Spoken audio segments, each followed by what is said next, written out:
we're going to make an attempt or do an investigation to look at the energies that are coming down at this time, that this virus is very much part of, and has caused the whole world to become introspective, to sit down without rushing around all over the place, kind of a forced meditation. The whole world has gone into a forced meditation. That is no small event.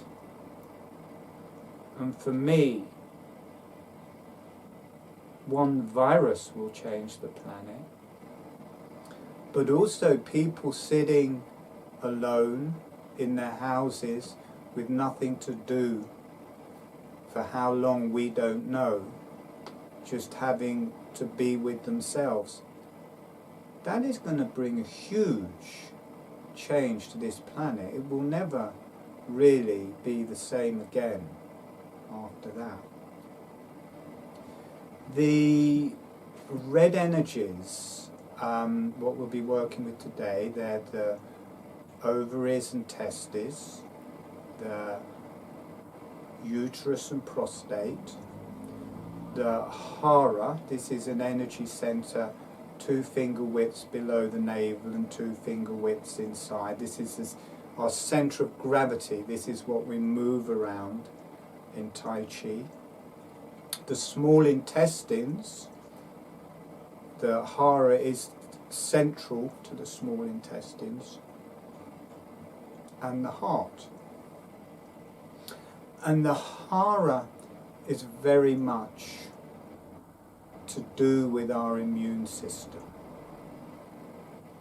And often I talk about the hara as the lower energies, but there are lower energies which are much more to do with the sit bones and the heels and the pancreas and the liver and these heavy organs. That's a deeper, darker energy.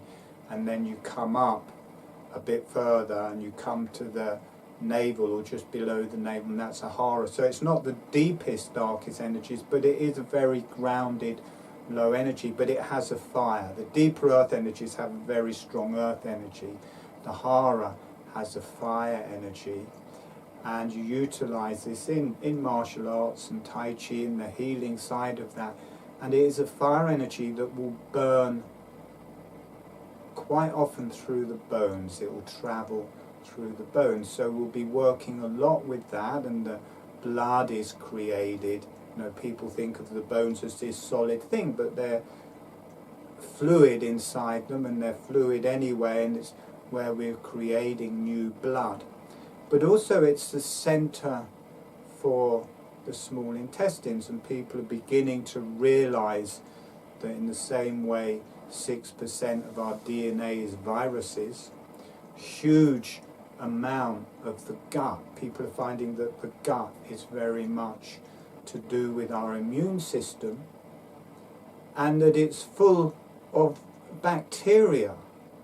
And if we have a healthy bacteria, this helps our immune system. If we have an unhealthy bacteria, it brings our immune system around. So we'll be working with the hara and the small intestines as part of our immune system.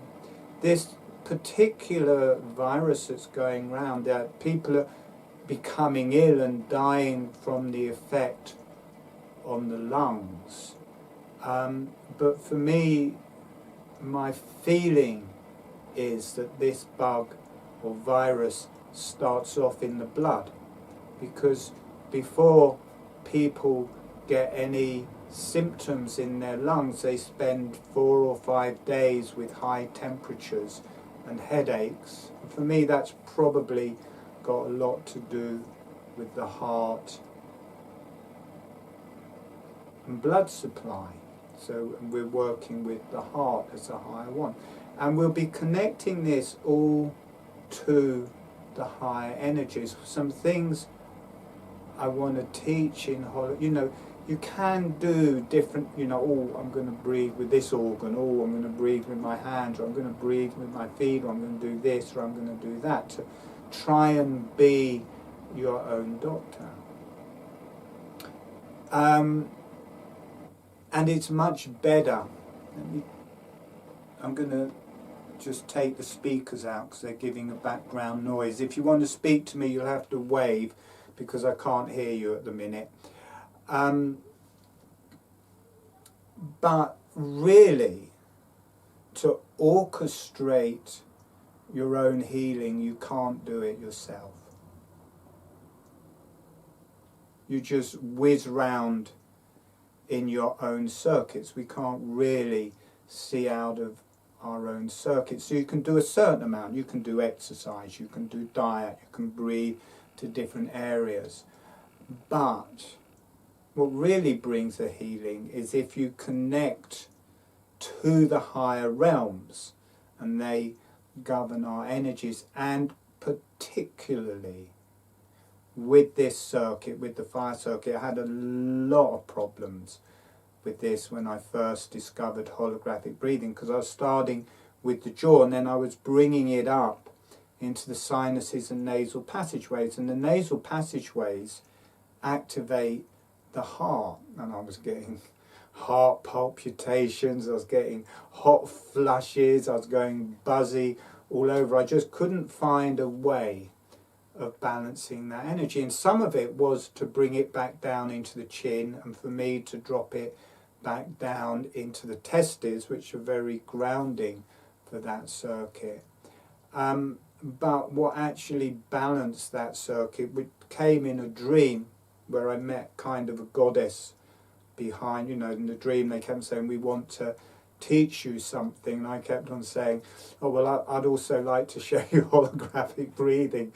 And they took me to this lady, and she kind of turned into fire. I was working with the fire circuit, and she held my wrists, and this fire just burned through every bone, but it somehow gave me the connection to the spirituality behind the fire circuit. So we will be working with it through the nasal passageways, but also the sphenoid, which is the bone in the cranium that works with it, and the brainstem, the hypothalamus, which has a lot to do with the fire circuit in the brainstem, and the connection to the higher self. So there's that whole fire circuit connecting up to the higher self.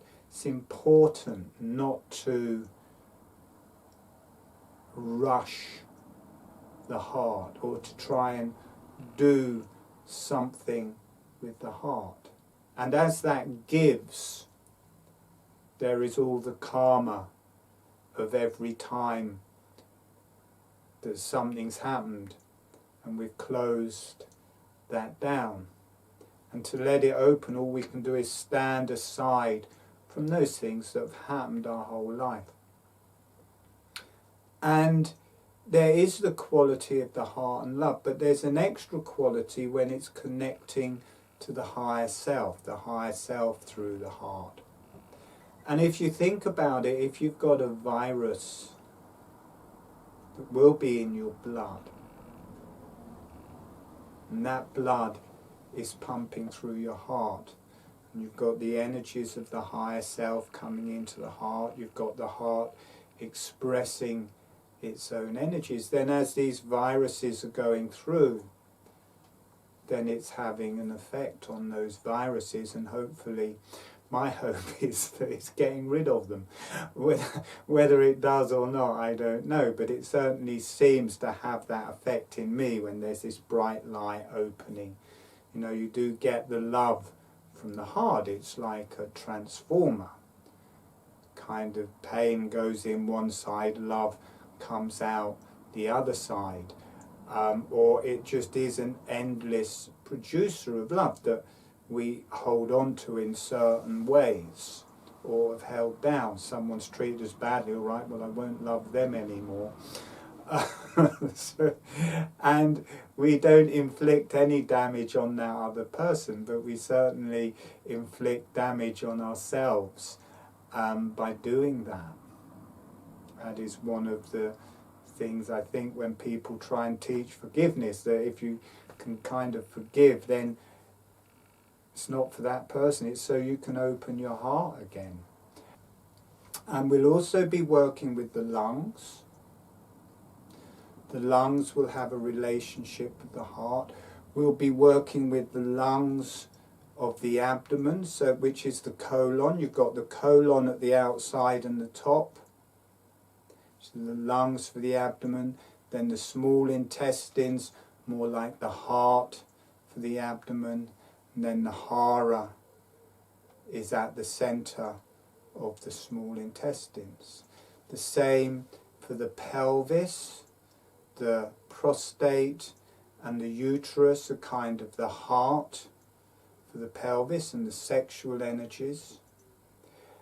The ovaries and testes are also that, but they're a bit like the small intestines are for the hara. The small intestines are still the fire circuit, but they're softened the same way you can get an energy in the prostate or the uterus, and then it can move out sideways. You can get the sideways expression of that through the ovaries and testes, and then you can get the expression of the lungs by the kind of outside of the pelvis, opening and closing. That becomes the lungs for the pelvis. So we will be working with the lungs through the different levels. This is why I call it holographic breathing, because it's the same energies, the same dynamics imprinted over and over through all the different areas of the body. And we'll be primarily, first of all, working with that in the face and cranium, and then dropping it down through the whole body.